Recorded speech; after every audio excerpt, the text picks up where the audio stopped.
Liverpool, one game away from this. We'll see what happens to Manchester City against Leicester on Monday. Let's go back to the former Liverpool striker Robbie Fowler at St James's Park. How are your nerves? I'm okay. I don't think I was calm as what Jürgen was saying he was. I was just stood over him actually. He did look a little bit tentative at times, but fair play to him. I think he was cool, calm and collective in that interview just then. Did you have that belief that the players were talking about there, that they were going to get one? You sort of live and hope, and I just thought, I mean, I know Wright was saying, I think you just sort of half expect them to get a goal with the way they're playing and the character commitment. Obviously, Andy Robbins was here before. He is everything that Liverpool are at the minute. You know, he just, that will to win, that desire is incredible from him. So you sort of live and hope that, you know, that may be the case with Liverpool. But the longer the game was going, was just, I mean, it was difficult. And to be fair to Newcastle, I thought Newcastle were very, very good actually. And he made it difficult for Liverpool. So, you know, it would turn into an unbelievable result for them. How special, Robbie, is this character and spirit that this group of players at Liverpool have developed to time and time again that get those type of goals? Well, this is where they are because of the character and the type of players they've got. You know, you talk about where they are this season. You know, Michael was saying before about, you know, being tired and, you know, they've had a lot of travelling.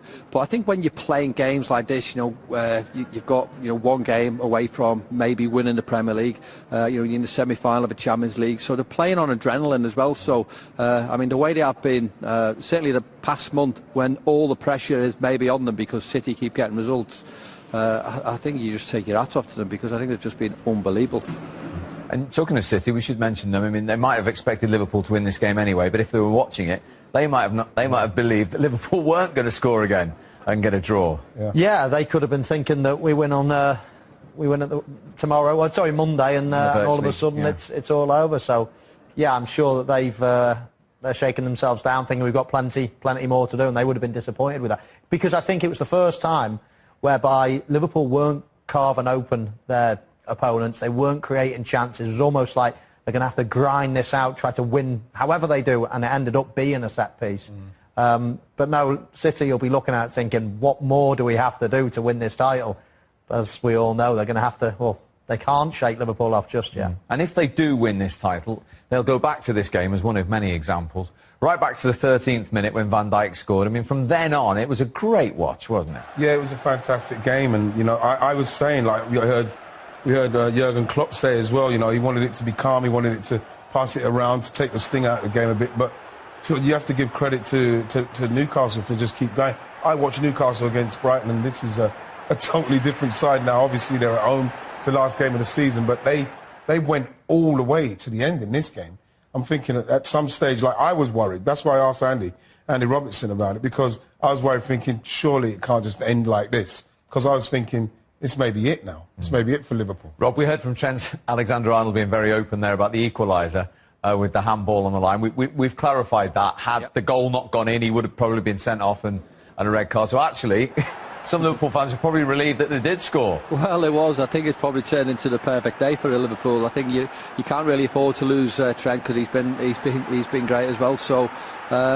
But it's interesting what the lads talking about the character as well, you know, of the game. So, you know, if Liverpool don't win this game today, they lose the league. It's as simple as that. You know, as much as we're saying about Liverpool being cool and calm and collective, the fact is that they needed the 3 points. You know, they couldn't have got by with the draw. They couldn't have done. You know, they needed the 3 points. You give Jürgen a little bit of credit. All right, he fell into the into his hands with obviously Mo going off injured, but you know, you put obviously Divock Origi on and it pays dividends.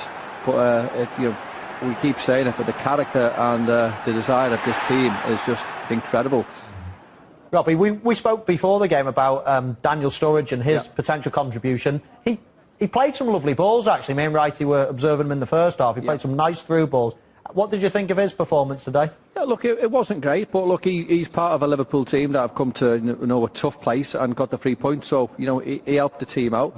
Look, we expect a little bit more because we expected Daniel Sturridge of old, who's going to play on the shoulders. He's going to be dynamic. He's going to be this player that we've watched grow up. But obviously he's coming towards the twilight of his career. He hasn't got the pace. He hasn't got the mobility that he once had, and he maybe doesn't affect games as what we used to see in him in the past. But look, he he didn't do too bad today. You know, there's times when you're probably asking a little bit more from him. I think you can see sometimes Jürgen getting a little bit frustrated with, you know, some of his tentative running about and, you know, running into tackles. But look, he done okay, you know, and you know, the fact of the matter is he was involved in a great Liverpool win. But let's get back to Liverpool. Jurgen Klopp has said this about Mo Salah, that he watched the rest of the game in the dressing room on the television. He seems to be okay, but we will have to check how he is.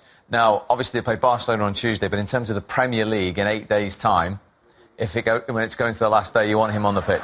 Well, yeah, he's mega important. He is a big player. You know, he scores goals when it's needed. Hopefully he is as good as what Jurgen's saying. He did look as though he was in a bad way. But, you know, obviously any time you get a bit of a knee to your head, you know, I mean, I hope he wasn't concussed, because that could mean him missing the rest of the season. So as long as he's fine, if Jurgen says he's fine, and, you know, fingers crossed he's okay for the big game midweek. But I think next week could be the more important one. Yeah. Today was all the talk, as we mentioned pre-match, about one Liverpool manager. Now it's about another, Brendan Rodgers. Because if Leicester can get a draw on Monday, it's in Liverpool's hands on the last day. So if you were a City player watching that Divock Origi goal today, how would you feel? Well, look, you know, you've just said yourself, Steve, I think it's in City's hands at the minute. They've got to go out there and get the result. They have got the players capable of going out and performing to the best of their ability every single time. They can get results, they can beat teams. But look, it's just a case of Liverpool not going away. So it gives the, you know, obviously Liverpool go ahead in just in a minute, but it just makes City that little bit more anxious, maybe a little bit more fearful of knowing that, you know, we do need to get results. You know, Brendan will go to City, and he won't want to do Liverpool a favour. He'll want to do Brendan Rodgers a favour. Exactly what Rafa's ideal was to before this game. You know, we want to go and get the result, not because they want to do Liverpool a favour, but just because they want to showcase their talent to the rest of the world, and they can pick teams and they can, you know, pick sides apart like you know, the best managers, and look, this is a real showcase for them to do that. It certainly is. Brilliant stuff again today. Every time we seem to speak to you pitchside, Liverpool score a late winner. So I guess all the Liverpool fans are hoping you're at home to Wolves next Sunday as well. I'm going to be there, don't you worry. Even if I'm not invited, I'm just going to turn up. That wouldn't be like you. Nice to see you, Rob. Thanks very much indeed. Cheers, fellas. Thank you. OK, so we have one game left for Liverpool. That is Wolves at home, as we've mentioned, which Robbie will be at Anfield. Leicester at home for Manchester City on Monday. And then Brighton, who, remember, in case you haven't been watching today, are now safe courtesy of Cardiff's defeat today. So all eyes on Monday. So, chaps, the question is, what chance Leicester getting even a draw to get it into Liverpool's hands? Very good chance. The way they're playing, in respect to the midfield they've got, forward in Jamie Vardy, who scores against the top six, the highest goal scorer against the top six. You know, it's a game that, like you're watching this game, Manchester City at certain points in that game would have been thinking, yes, this might be it, because they want an easier run in. Just to say, like, if Liverpool could have dropped a point. So now they know they've got to go and do it again. They're doing magnificently to keep it going, but they know now that they've got a tough game against Leicester. Leicester are not going to lie down. It's going to be a tough game, and a game that Leicester will quite like, because they're not going to have a lot of the ball. They're going to break on them, and Vardy can be dangerous in those situations. If you were a current Liverpool player now, what would you do Monday night? Would you sit in front of the telly? Would you go out? What would you do? Well, I try to sit in front of the telly and watch, but I know, I mean, even watching them as a Liverpool fan, you try and watch, and then it just gets too painful, for me anyway, to see Manchester City keep winning and winning. But it's great to watch. It's great for the Premier League. Two of the greatest teams we've ever seen in the Premier League. And I agree with Wright. I did think that Burnley would have been the toughest game away from home. I thought they would win the last two, but I mean, they're going to beat Brighton, that's a guarantee. This is Liverpool's only chink of light, is Leicester to do them a favour. Yeah. We shall see. Gentlemen, thank you for your company all day on yet another incredible day in the Premier League. And the race to get your hands on this is as enthralling as it's ever been. But it was eventful at all ends of the table on this Premier League Saturday. See you soon.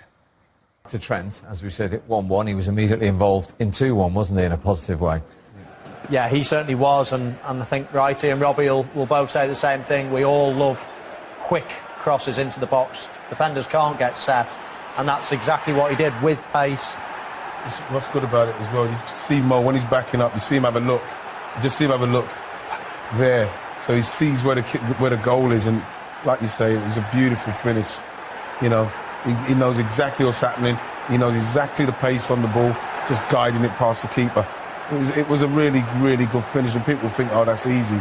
But he's made it look easy in the way he's backed off and got a nice contact on it. Brilliant goal. And then this wasn't in the script from Rondon, was it?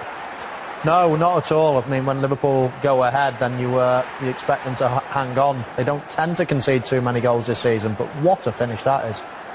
Crosses body, left foot, thumps it into the bottom corner. I mean, no complaints about that. You could say, is there a player in front of the goalkeeper causing an offside offence? But I don't think there is. I think Alisson can't get near him. You know, you see this is the best angle.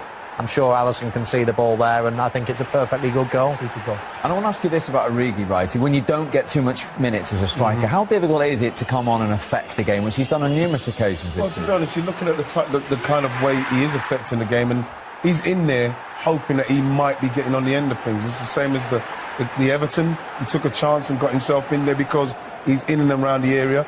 He's the kind of person that can come on and be a hero. He's done it twice now for Liverpool because he's gone in there off of a great ball from Shaqiri. Let's not get that wrong. And he's in the right place to be. And that's what the manager's put him on there to do. That's what he's put him on there to do.